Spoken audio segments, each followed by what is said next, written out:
बिस्मिल्लाहिर्रहमानिर्रहीम। अस्सलाम वालेकुम। आज 21 अक्टूबर बरोज़ जुम्मा हम बात करेंगे इमरान खान के ख़िलाफ़ जो गैर आइनी और गैर कानूनी फ़ैसला, और वो फ़ैसला इस वजह से भी गैर कानूनी और गैर आइनी है कि वो फ़ैसला जारी होने से पहले ही मेंबरान इलेक्शन कमीशन में जो फड्डा है वो शुरू हो गया है, और एक मेंबर की तरफ से दस्तखत नहीं हुए, बहानेबाजी की जा रही है। और 36 सफ़हात पर मुश्तमिल जो फ़ैसला है उसका सिर्फ जो ऑपरेटिव पार्ट है वो जारी किया गया है, वो मैं आपके साथ शेयर करूँगा। और मैं आपको बताऊँगा कि बग़ैर दस्तखतों के फैसला सुनाना ये कैसे इलीगल है, और यही इनके गले पड़ने वाला है, और इलेक्शन कमीशन और चीफ इलेक्शन कमिश्नर भुगतेंगे इस फैसले को। अहम तफसीलात हैं जो मैं आपके साथ शेयर करूँगा। पहले तो मैं आपको बताता चलूँ कि आज़म सवाती की दरख्वास्त ज़मानत बिल आखिर मंजूर कर ली गई है। ये कमर बाजवा के खिलाफ एक ट्वीट था और उस बुनियाद पर यह कार्रवाई शुरू की गई थी, और उनकी 10 लाख के ज़मानती मुचलकों के एवज़ ज़मानत मंजूर की गई है। और साथ ही अदालत ने सेनेटर आज़म सवाती को पासपोर्ट जमा करवाने की भी हदायत कर दी है। और ऐसा नहीं होता, हमने देखा है कि हाई कोर्ट्स में तो कभी नैब केसेस में ऐसा हो जाता है, लेकिन सेशन अदालत अगर कहे कि आप अपना पासपोर्ट सरेंडर करें, तो ये जो फैसला है इसको मेरे ख्याल में आज़म सवाती चैलेंज करेंगे, और आज़म सवाती इस फैसले को हाई कोर्ट में चैलेंज करेंगे इस हद तक कि मॉडिफाई किया जाए इस फैसले को। ये फैसला दुरुस्त नहीं है, और जो पासपोर्ट जो सरेंडर करवाया गया है ये दुरुस्त नहीं है। बहरहाल अदालत ने 4 रोज़ा उनका जिस्मानी रिमांड भी हुआ था, और रिमांड के बाद बिल आखिर उनको आज रिहा कर दिया गया है।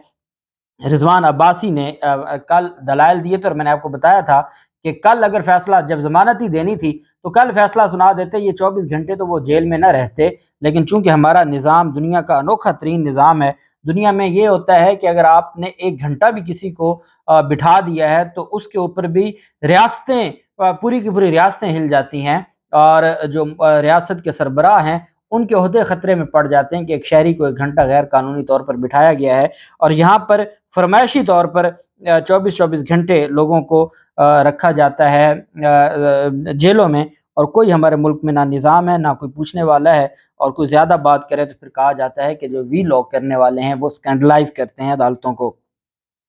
अच्छा, अब दूसरी तरफ जो इमरान खान के खिलाफ फैसला सामने आया है, इस फैसले में जो इमरान खान को कहा गया है जी कि ये करप्ट प्रैक्टिस है उसमें ये मुलव्वस रहे हैं, और ये वर्ड दिया गया है करप्ट प्रैक्टिस का। और कहा है कि झूठा स्टेटमेंट जमा कराने पर आर्टिकल 63(1)(p) के तहत उन्हें नाअहल करार दिया जाता है, उनके खिलाफ फौजदारी कार्रवाई शुरू की जाए। इलेक्शन कमीशन ने इमरान खान को मिस डिक्लेरेशन का मुर्तकिब करार देते हुए कहा है कि इमरान खान ने जानबूझकर इलेक्शन कमीशन में गलत गोशवारे जमा कराए और मिलने वाले तहाइफ गोशवारों में जाहिर नहीं किए।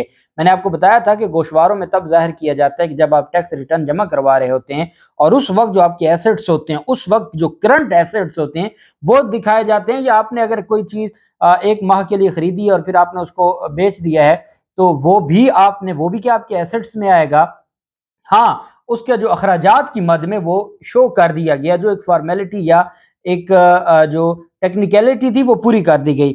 अब इलेक्शन कमीशन को और तो कुछ मिला नहीं। इलेक्शन कमीशन ने कहा यहाँ पर तो आसिफ जरदारी 6 गाड़ियां हड़प कर गए तोशा खाना की, और वो तोशा खाना रेफरेंस जो स्पीकर के पास पड़ा है, स्पीकर सारी जिंदगी, अब राजा परवेज अशरफ की क्या औकात कि वो आसिफ जरदारी के खिलाफ रेफरेंस आगे भिजवाएगा। और ये बात अली जफर साहब ने की थी कि जब स्पीकर के पास तोशा खाना रेफरेंस जमा करवाया जाता है तो स्पीकर की यह जिम्मेदारी थी कि वो इमरान खान को बुलाते और वहां पर पहले हेयरिंग करते और इमरान खान का मौकफ लेते, और उसके बाद इलेक्शन कमीशन को भिजवाया जाता। ये कैसा रेफरेंस है जो स्पीकर को दिया गया और डायरेक्ट स्पीकर ने आगे भिजवा दिया, और उसके ऊपर ना कोई डिबेट हुई और ना कोई गुफ्तगू हुई, तो वो वहां से ही इलीगल था। बहरहाल फैसले में कहा गया, ये अब आपको मैं फैसला पढ़ के सुना रहा हूँ, और जो ऑपरेटिव पार्ट है वो भी मैं आपको, वो इंग्लिश में जो कहा गया है वो मैं आपको इस वजह से पढ़ के सुनाऊंगा कि आप भी गवाह रहें कि इसमें तब्दीली ना हो जाए। ये 36 सफ़हात पर मुश्तमिल फैसला है। फैसले में कहा गया कि इमरान खान का पेश करदा बैंक रिकॉर्ड तहाइफ की कीमत से मुताबिकत नहीं रखता।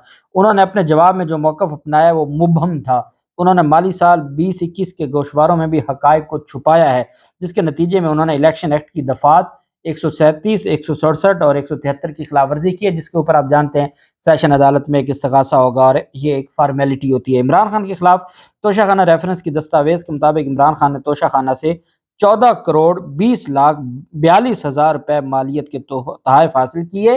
और अब आप देखें कि इमरान खान पर टोटल जो एलिगेशन है वो 14 करोड़ का है। जो बंदा ड्राइंग रूम में बैठ कर चंद घंटों में 15 अरब रुपए इकट्ठे कर सकता है, آپ اس پر الزام لگا رہے ہیں 14 کروڑ روپے کا کہ اس نے جو تحائف خریدے ہیں وہ بھی نہیں کہ کوئی چوری کی ہیں، ان کے پیسے بھی دیے ہیں، بس صرف آپ نے وہ مینشن نہیں کیے، وہ اپنے اخراجات میں بھی لکھے ہیں لیکن پھر بھی آپ نے جو گوشوارے ہیں اس میں آپ نے مینشن نہیں کیا، اور اس بنیاد پر یہ کارروائی کر رہے ہیں۔ حالانکہ سپریم کورٹ آف پاکستان کی اس کے اوپر ججمنٹس ہیں 2019 کی بھی، 20 کی بھی، 21 کی بھی اور 22 کی بھی، یہ چاروں سالوں میں سپریم کورٹ کی ججمنٹس ہیں کہ الیکشن کمیشن ڈکلیئر نہیں کر سکتا، ڈکلیریشن نہیں دے سکتا، اور یہاں پر الیکشن کمیشن کو جو چہرہ ہے وہ سب کے سامنے بے نقاب ہو گیا۔ اب الیکشن کمیشن، یہ میں آپ کو آخری پیج نمبر 36 ہے، پہلے کیا ہوتا ہے کہ جو ریفرنس کے کانٹینٹس ہیں وہ لکھے جاتے ہیں، اس کے بعد جو آرگومنٹس ہیں وہ لکھے جاتے ہیں، پھر جو ڈاکومنٹس ہے اس کی تفصیل لکھی جاتی ہے، اور جو آخری پیراگراف ہے اس میں کہا گیا کہ as sequel to our above mentioned findings, facts available on record and keeping in view the judgment, the argument of learned counsel for parties hearing, we are of the considered opinion that the respondent has become disqualified under Article 63 1P of the Constitution, read with Section 137, 167 and 173 of the Election Act 2017. Consequently, he ceased to be a member of the National Assembly of Pakistan. کہ جو ان کو article 63 1P کے تحت نااہل کیا جاتا ہے، جس کے نتیجے میں وہ اپنی جو ممبرشپ ہے وہ کھو چکے ہیں۔ ایک بات آپ یاد رکھیے گا کہ الیکشن کمیشن وہ ممبرشپ ختم کر سکتا ہے جس کا نوٹیفیکیشن الیکشن کمیشن نے جاری کیا ہو یا جس پر حلف لے لیا گیا ہو۔ اس کا مطلب کیا ہوا کہ عمران خان نے جو حلف لیا ہوا تھا وہ پہلی سیٹ کا جس پر عمران خان ریزائن کر چکے ہیں لیکن ابھی تک وہ ریزائن قبول نہیں ہوا، تو الیکشن کمیشن صرف وہ جو ختم کر سکتا ہے۔ اب یہ جو عمران خان الیکشن جیتے ہوئے ہیں یہ نہیں ختم کر سکتے، اور عمران خان حلف اٹھا کے دوبارہ ممبر نیشنل اسمبلی بن سکتے ہیں۔ جو عمران خان کے خلاف جو یہ صرف اور صرف آپ اتنا سمجھیں کہ عمران خان کو ڈی سیٹ کیا گیا ہے، اور ڈی سیٹ کس سے کیا جا سکتا ہے؟ جس پر حلف لیا گیا ہو اور جو نوٹیفیکیشن جاری ہو چکا ہو۔ جہاں پر ایسا نہ ہو تو وہاں تو اس کو چھیڑ بھی نہیں سکتا الیکشن کمیشن، کیونکہ ابھی وہ الیکشن کمیشن میں حلف نہیں لیا ہوتا، اور الیکشن کمیشن کے پاس حلف کے بعد جب جو نوٹیفیکیشن آتا ہے تو پھر آگے الیکشن کمیشن اس کے اوپر جاری کرتا ہے نوٹیفیکیشن۔ تو اس کا مطلب کیا ہوا کہ الیکشن کمیشن کے پاس ان 6 سیٹوں کی حد تک ابھی اختیار نہیں ہے، اور ڈی سیٹ کیا گیا ہے یا جو سیز کی گئی ہے ممبرشپ وہ ہے پہلے والی جو عمران خان خود ان کے منہ پر مار بیٹھے ہیں۔ اور اب یہ جس نے کالک ملی ہے عمران خان کے نیلی فیصلے میں، وہ آپ کو یہاں نظر آ رہی ہے کہ اس کا کیا فائدہ ہوا؟ کچھ بھی فائدہ نہیں ہوا، ان کے ہاتھ کچھ بھی نہیں آیا۔ بہرحال آگے کہا جا رہا ہے کہ Imran Khan, he ceased to be a member of the National Assembly of Pakistan and his seat has become vacant accordingly as the respondent has made false statement and incorrect declaration. Therefore, he has also committed offense of corrupt practices defined under Section 167, 173 of the Election Act, punishable under Section 174 of the Election Act 2017. Office is directed to initiate legal proceedings and to take follow-up action under Section 1902 of the Election Act 2017. اب یہ کہا جا رہا ہے کہ یہ جو election commission ہے وہ اس کو فالو اپ کرے گا۔ اب ان سے کوئی پوچھے کہ جب آپ کا فیصلہ دستخط شدہ ہی نہیں ہے تو پھر آپ اس فیصلے کی بنیاد پر کیسے کہہ رہے ہیں جی کہ فالو اپ لینا شروع کر دیں؟ اور مجھے ایک بات بتائی جائے کہ دستخطوں کے بغیر آج ہی فیصلہ سنانے کی کون سی آپ کو ارجنسی تھی؟ کون سا ایسا مقصد تھا کہ آپ نے وہ فیصلہ سنانا تھا؟ اور وہ فیصلہ بھی ایک سپیچ ہوئی، ایک تقریر ہوئی، اور جس میں آج اناؤنس کیا گیا اپنی ریٹائرمنٹ کا، اس سے پہلے سنانا، اور ابھی دستخط نہیں ہوئے تھے۔ بیرسٹر علی ظفر صاحب نے اس کے اوپر اہم جو سوال اٹھایا ہے۔ بیرسٹر علی ظفر صاحب کا یہ کہنا ہے کہ اگر آپ کوئی فیصلہ، یہ میں آپ کو بیرسٹر علی ظفر صاحب کا جو ٹویٹ ہے وہ پڑھ کے آپ کو میں بتاتا ہوں کہ علی ظفر صاحب کا جو موقف ہے وہ کیا ہے۔ اگر فیصلے پر 5 ممبران تھے، 4 کے دستخط ہیں، 1 کے دستخط نہیں ہے، جس کی وجہ سے ابھی فیصلہ آفیشیل جاری نہیں ہوا، جس کو چیلنج کرنا ہے۔ ایک تو فیصلہ اس وجہ سے بھی جاری نہیں کرتے کہ مختلف قانون دان جب اپنی رائے دیں گے تو یہ اپنے فیصلے میں جو اپنے بلنڈرز ہیں اس کو ٹھیک کریں گے، لیکن چونکہ جو آپریٹو پارٹ ہے وہ آ گیا ہے، اس وجہ سے جو سزا جزا ہے وہ اب یہ نہیں چینج کر سکتے۔ باقی کہانی میں یہ کو رد و بدل کر بھی لیں تو اس کا فائدہ نہیں ہے۔ علی ظفر صاحب کہتے ہیں I wonder why election commission، کہتے ہیں میں حیران ہوا کہ کیوں election commission is not issuing the detailed order. My understanding is that one member has not signed it yet. If so, how can an incomplete body announce an order? This in itself amounts to patent illegality.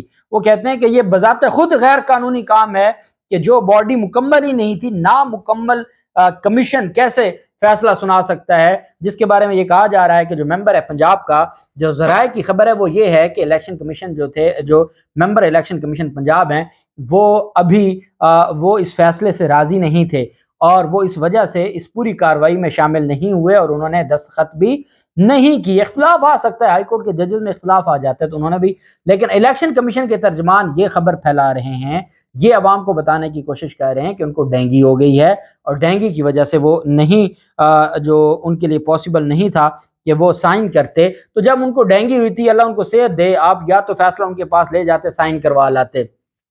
आपको ऐसी कौन सी urgency थी? 19 सितंबर को आपने फैसला महफूज किया, 21 अक्टूबर को आप 1 माह 2 दिन के बाद फैसला सुना रहे हैं, तो 4 दिन आप मजीद रुक जाते, अल्लाह उनको सेहत दे, उनको सेहत याब होने देते। आप इलेक्शन पर जब भी सुप्रीम कोर्ट हाई कोर्ट में फैसला जारी किया जाता है तो जो शॉर्ट ऑर्डर है वो मुसद्दका कॉपी उसी वक्त दी जाती है ताकि चैलेंज किया जा सके।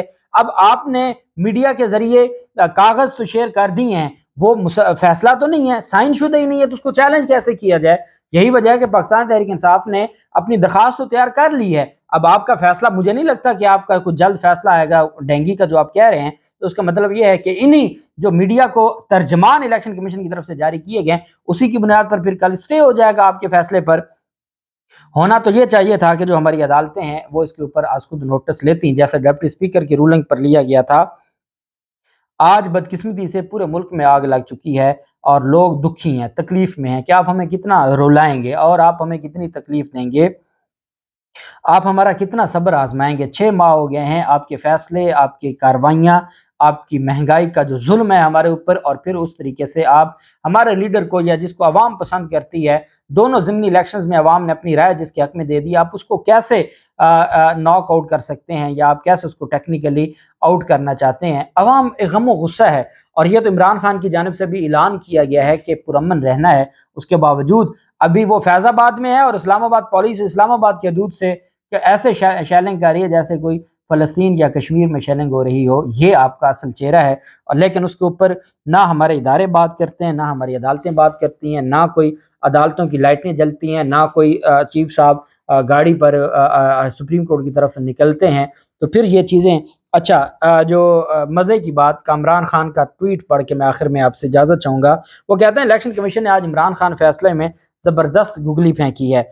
मीडिया क्लीन बोर्ड ब्रेकिंग पर ब्रेकिंग से शोर मचा दिया, इमरान खान फारिग। मैंने भी कहा खान का वही हशर हुआ जो नवाज शरीफ भुट्टो का हुआ था। अब अगदा खुला कि दरअसल इलेक्शन कमीशन ने खान को उस असेंबली से नाअहल किया है जिसे वो पहले ही धुतकार चुके थे। कहते हैं कि जिस सीट को वो पहले ही मुंह पर मार चुके हैं उससे निकाला गया है और इमरान खान के खिलाफ कोई फैसला नहीं आया। ये कामरान खान कह रहे हैं, सीनियर सहाफ़ी। अल्लाह पाक पाकिस्तान का हामी नासिर हो। बहुत शुक्रिया। अल्लाह हाफिज़। पाकिस्तान जिंदाबाद।